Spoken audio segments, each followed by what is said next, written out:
Samsung এর F13 স্মার্টফোনটা বর্তমানে বাংলাদেশে অফিশিয়ালি চলে এসেছে আর এই স্মার্টফোনটা বাজেট ক্যাটাগরিতে অন্যতম সেরা স্মার্টফোন স্যামসাং এর পক্ষ থেকে।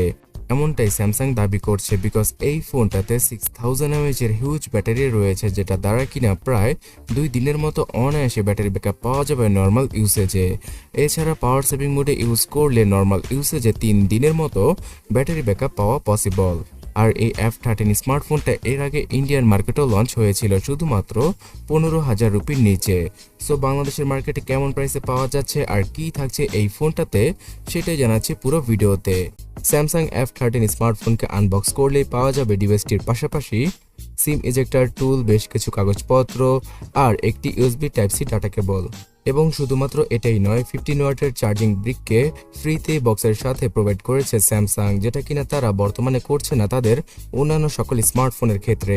তাই বাজেটের মধ্যে যারা কিনা ফুল প্যাকেজের একটা স্মার্টফোন চাচ্ছেন তাদের জন্যই স্যামসাং F13 স্মার্টফোনটা।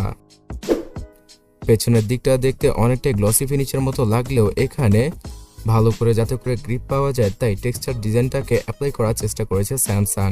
ফোনটার পেছনে ট্রিপল ক্যামেরার পাশাপাশি ফ্ল্যাশ লাইটের দেখা পাওয়া যাবে। আর এই ট্রিপল ক্যামেরা সেটআপের মধ্যে আলট্রাওয়াইড ক্যামেরাও থাকছে, যেটা কিনা বর্তমানে 15,000 টাকার নিচের স্মার্টফোনে দেখতেই পাওয়া যায় না। তবে হ্যাঁ, অ্যাজ এ বাজেট ক্যাটাগরির ডিভাইস পুরো ফোনটার বিল্ড কোয়ালিটি আর ব্যাক প্যানেলটা প্লাস্টিক দিয়েই তৈরি।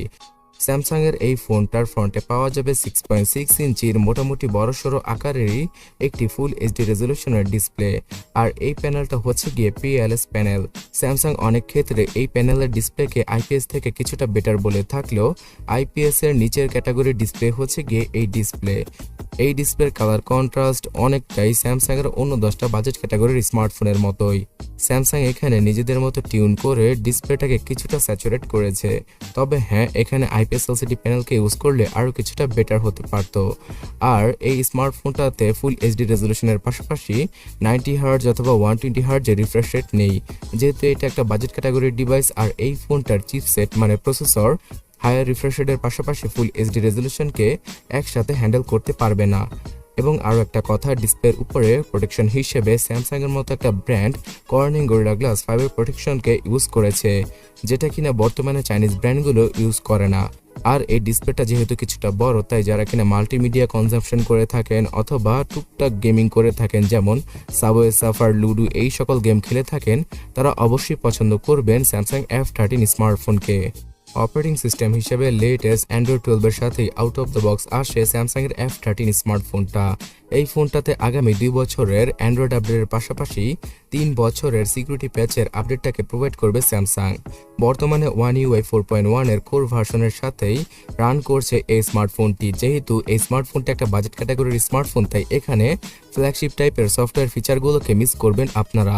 এখানে ল্যাগ এবং ফ্রেম ড্রপের দেখা হয়তো আপনারা মাঝে মধ্যে পেয়ে যাবেন যখন কিনা ফোনটাকে হেভিলি ইউজ করবেন। আদারওয়াইজ স্যামসাং এর One UI 4.1 এর এই কোর ভার্সনটা অনেক লাইট একটা UI হওয়ায় ফোনটাকে চালিয়ে আপনারা আসলে মজা পাবেন। আর এই স্মার্টফোনটার সফটওয়্যার এক্সপিরিয়েন্স কিন্তু অন্য 10টা বাজেট ক্যাটাগরির স্মার্টফোন থেকে খুবই ভালো হবে। স্যামসাং তাদের এক্সিনোসের 850 এই চিপসেটটাকে ইউজ করেছে F13 স্মার্টফোনটার প্রসেসর হিসেবে, যেটা কিনা 8 ন্যানোমিটার আর্কিটেকচারে তৈরি করা কিছুটা পুরনো প্রসেসর। আর স্যামসাং এর এই চিপসেটটা অতটাও আহামরি কিছু নয়, মানে এখানে পারফরমেন্সগত দিক দিয়ে নর্মালি ইউজ করার জন্য যতটুকু প্রয়োজন ততটুকু কাজই করতে পারবে এই চিপসেটটা। এখানে হেভিলি কোনো কাজ করলে, যেমন ধরুন ফেসবুক, ইউটিউব, ইনস্টাগ্রাম, মেসেঞ্জার এই সকল অ্যাপগুলোকে একসাথে রান করলে মাল্টিটাস্কিংয়ে আপনারা কিছুটা ল্যাগের দেখা পেয়ে যেতে পারেন। যদিও কিনা ফোনটাতে 4GB র্যাম রয়েছে, তার পাশাপাশি আরও ভার্চুয়ালি 4GB র্যামকে অ্যাড করা পসিবল হবে।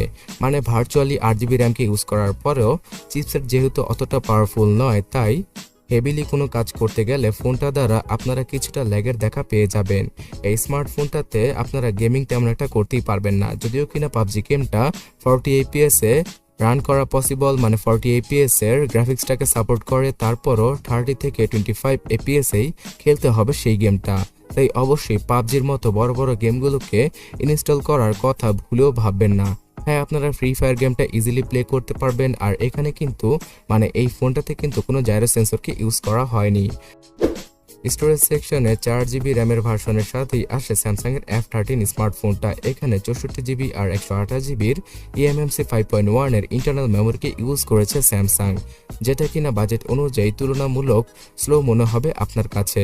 দুইটা সিমের পাশাপাশি একটা এসডি কার্ডকে ইজিলি ইউজ করা পসিবল হবে স্যামসাং F13 স্মার্টফোনে।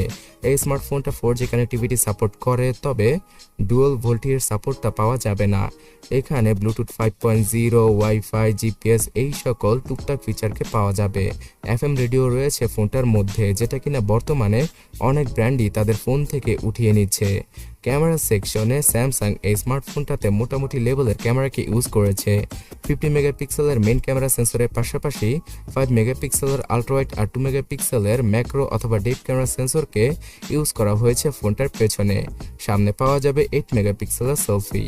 স্যামসাংয়ের এই স্মার্টফোনটার মেইন ক্যামেরা শুটার হিসেবে 50 মেগাপিক্সেলের নিজস্ব সেন্সরকে ইউজ করেছে স্যামসাং, যেটা দ্বারা দিনের বেলা মোটামুটি লেভেলের ছবিগুলো আপনারা তুলতে পারবেন। পিকচারের ডিটেলস অথবা কালার কন্ট্রাস্ট অতটাও আহামরি কিছু নয়। এই স্মার্টফোনটার 8 মেগাপিক্সেলের সেলফি বাজেট অনুযায়ী মোটামুটি ভালো লেভেলেরই বলা চলে। ফোনটার চিপসেট যেহেতু 4K তে ভিডিও রেকর্ডিং করাটা সমর্থন করে না, তাই এখানে সর্বোচ্চ ফুল এইচডি রেজলিউশনে ভিডিওগুলো শুট করতে পারবেন আপনারা। ফোনটার মধ্যে নাইট মোডের ফিচারের পাশাপাশি ছোটখাটো কিছু ফিচারে দেখা পাওয়া যাবে ক্যামেরা অ্যাপে। এই স্মার্টফোনটার সবচেয়ে বড় হাইলাইটেড ফিচার হচ্ছে গিয়ে এর ব্যাটারি। 6000 mAh এর হিউজ ব্যাটারিকে ইউজ করেছে স্যামসাং ফোনটার ভেতরে। আর এই ব্যাটারির জন্যই অবভিয়াসলি টানা ফোনটাকে ইউজ করলে 10 ঘন্টার মতো এসওটি পাওয়া পসিবল। এছাড়া আপনারা রেগুলার ইউসেজে 2 দিনের মতো ব্যাটারি ব্যাকআপ ইজিলি পেয়ে যাবেন। কোনো সময় তো 2.5 দিনের মতো ব্যাটারি ব্যাকআপও দিয়ে দিবে এই স্মার্টফোনটা, যেহেতু ফোনটার চিপসেট শুধুমাত্র 8 ন্যানোমিটার আর্কিটেকচারে তৈরি করা।